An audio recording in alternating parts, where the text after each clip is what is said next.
Hello everyone. So now we'll talk about Anglo-Saxon prose in detail. So if you have any suggestions, please let me know through the comment section. If you want me to do contents on any other topics or works, please let me know. I'll work on it. And thank you for watching this video. So now let's begin. And to introduce the Anglo-Saxon prose, I'll tell you that prose was a later development.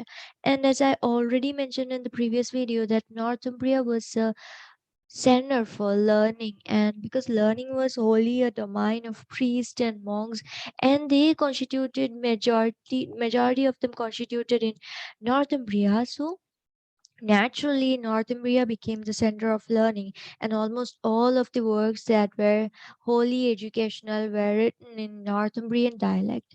But the ascension of Wessex and its political supremacy was conferred on its dialect as well.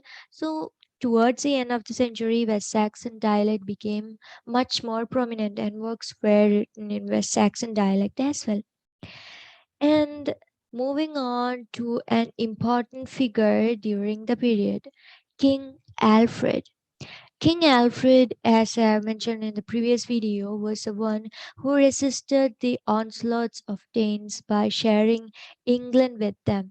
So, King Alfred, appropriately known as the Great, for having made his mark as a warrior, administrator, reformer, scholar, and whatnot, and he resisted the onslaughts of Danes by sharing the northern part of the kingdom with them, which later came to be known as Danelaw by the Treaty of Wedmore in AD 878. And then he fostered the spirits of national unity and patriotism by forging friendly relations between Anglo Saxons and the Danes. And then he started turning his attention into the intellectual life of his people, and he filled the Northumbrian monasteries with competent teachers.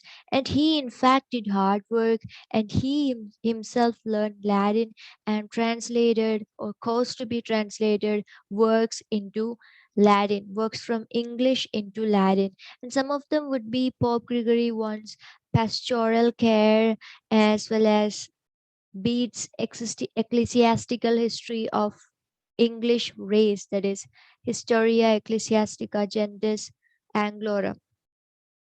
So all these works were written in Latin originally, and King Alfred was the one who took the effort to convert it into English language. And then comes his greatest achievement, talking about his greatest achievement, that is Anglo-Saxon Chronicle. Though not written by him, it owed much to his inspiration. So Anglo-Saxon Chronicle could be considered as the first Old English prose work, and it is a complete and comprehensive history of the Western nation written in its own dialect. And it could be considered as a systematic division of the records that are available on the Western nation. But however, it was considered as the most important work that provided great insights and details about their life and literature and everything about the society at that period. And then King Alfred was the only one gentleman who fostered the development of English prose. So he is looked upon as the father of English prose. That's all about King Alfred. And regarding his Pastoral Care was originally written by Pope Gregory I, and it provided the blueprint for the priest and the rulers regarding how to maintain order and control in the society, as well as how to rule the country. And King Alfred, during the translation of the Pastoral Care in his work, he even mentioned about the declining state of the country, because the modern or the future generation haven't taken enough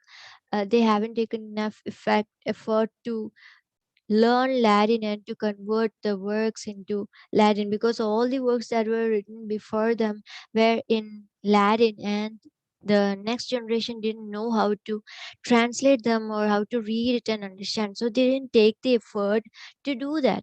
So King Alfred, in fact, mentioned his regret in the generation, because they have left a whole treasure of books to ruin, and they are not using it. And he didn't even blame the uh, older generation, because they never would have thought that the coming generation would not take the effort to at least read it and understand. So that is what is mentioning in the Pastoral Care, the declining state of England, and what could be done. And then when we come to Venerable Bede or Bede the Venerable was another prose writer from Whitby Monastery, and he was born in Northumbria around 673. And he entered the twin monastery of Bearmouth Jarrow, and he remained there almost until his death, because he only, except for some short excursions, he went out only for very few times. And he was clearly educated under Sir Alfred Bede, and he received enough education in grammar, mathematics, and many other honors. And his greatest work is the Ecclesiastical History of English Race, that is Historia Ecclesiastica Gentis Anglorum. And he he in fact was interested in cosmology as well as in timekeeping, because he felt that the timekeeping techniques of Irish and Roman churches were different, because they used different methods for calculating the date of Easter. So it grabbed his attention, and he felt that this is actually a symbol of disunity. So uh, he wanted to maintain order. So he meant to maintain order and unity. So he in fact privileged the Roman method of Easter. And his work could be considered as some parts of his work were considered as English national legends, and it's only the chief authentic source of the Old English period and the society at that time. So he has contributed much to the English literary canon, and that is the only surviving source of the society and life of the period. And Edward Albert has rightly remarked, notwithstanding the myths which start the beginnings and our lack of knowledge of the poets themselves, all English literature has a richness which amazes its readers. So, with that, we'll be winding up. So, this was actually a really short session on the Anglo Saxon prose, and I covered almost all of the important points in a nutshell. So, if you have any suggestions regarding the content that I'm making, or if you want me to make more contents, please do let me know in the comment section. Thank you. Thank you so much for watching the videos. Adios, amigo.